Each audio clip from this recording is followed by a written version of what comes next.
Judith Bernard. Oui, c'est difficile de savoir dans quelle mesure, là, en l'occurrence, l'Assemblée nationale a pris une décision qui est conforme à l'opinion majoritaire. C'est vrai qu'au fond, à part les sondages, dont on sait bien qu'ils ne sont pas très fiables, on n'arrive pas à s'assurer de cette écoute et de cette fidélité du corps élu à la base. Alors peut-être il faut imaginer d'autres montages institutionnels qui permettraient qu'il y ait davantage de communication entre les décisions prises par les élus et le corps des citoyens. S'il y avait, par exemple, des chambres de citoyens qui soient dans une relation de contrôle et de communication avec l'Assemblée nationale, des citoyens tirés au sort qui seraient constamment sollicités, pour faire remonter un petit peu les impressions qu'il peut y avoir sur le terrain et au-delà du périphérique.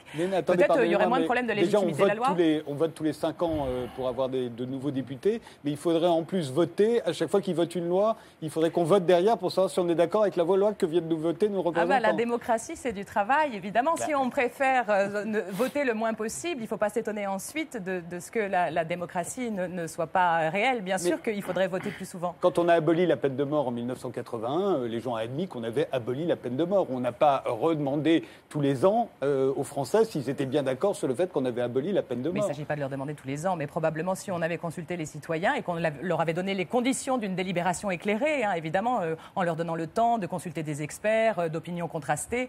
Normalement, si on produit les conditions d'une délibération éclairée, cette assemblée citoyenne, elle produit des jugements éclairés. Donc, sans doute, on aurait le même résultat, c'est-à-dire l'abolition de la peine de mort, mais avec une légitimité beaucoup plus indiscutable, puisqu'on aurait l'assurance que les élus ont travaillé de concert avec des citoyens représentant la société réelle. Jacques Testard. Oui, moi je suis plutôt d'accord avec ma voisine, qu'il y a des procédures à mettre au point pour arriver à recueillir l'avis éclairé des citoyens. Donc je pense qu'on va y revenir après. Mais à de l'émission, parce que c'est un des thèmes de l'émission. Absolument, donc on va y venir un peu plus solidement. Mais sur cette histoire de mariage pour tous, je trouve qu'on est dans le dérisoire. Comment on peut occuper les gens, les médias, on s'agite partout depuis longtemps déjà, avec quelque chose qui finalement n'est pas tellement important. Faut quand même pas. Et comment un président de la République risque d'être élu ou de ne pas être élu pour sa position là-dessus? Bon, d'abord, pourquoi est-ce qu'on fait tellement de tapage pour une élection qui aura lieu dans quelques années? Pourquoi est-ce qu'on élit encore un président de la République?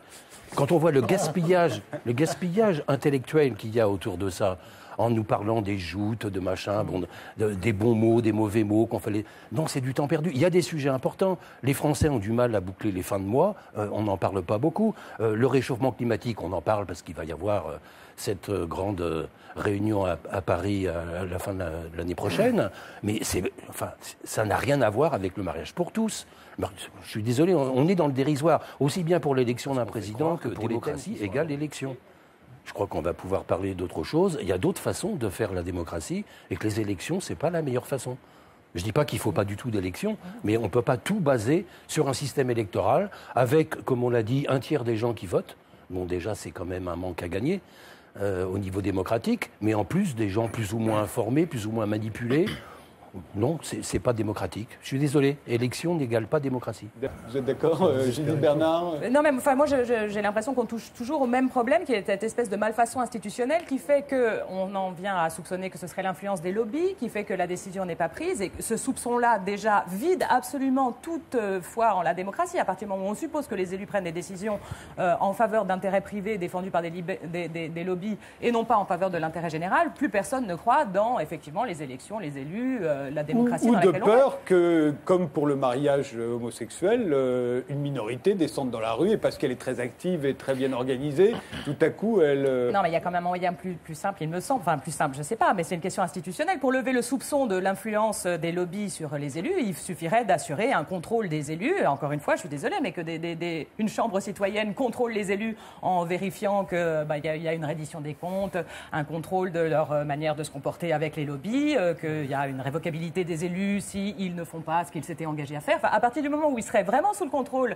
de la société qu'ils sont censés servir, il n'y aurait plus tous ces soupçons-là. Et sans doute, en plus, il y aurait davantage d'homogénéité, je le redis encore, entre les décisions prises par les élus et les citoyens tels qu'ils font l'expérience de ce que sont les problèmes. Apparemment, dans l'expérience quasi unanime, l'accompagnement, l'euthanasie, ça a l'air d'être une sorte d'évidence très largement partagée. On fait cette expérience-là et cette expérience n'est pas traduite dans la décision politique qui ne réagit pas en termes d'expérience, mais apparemment en termes de posture symbolique, honorer donc la hiérarchie de l'Église, ou bien éventuellement en termes d'intérêt privé, les lobbies.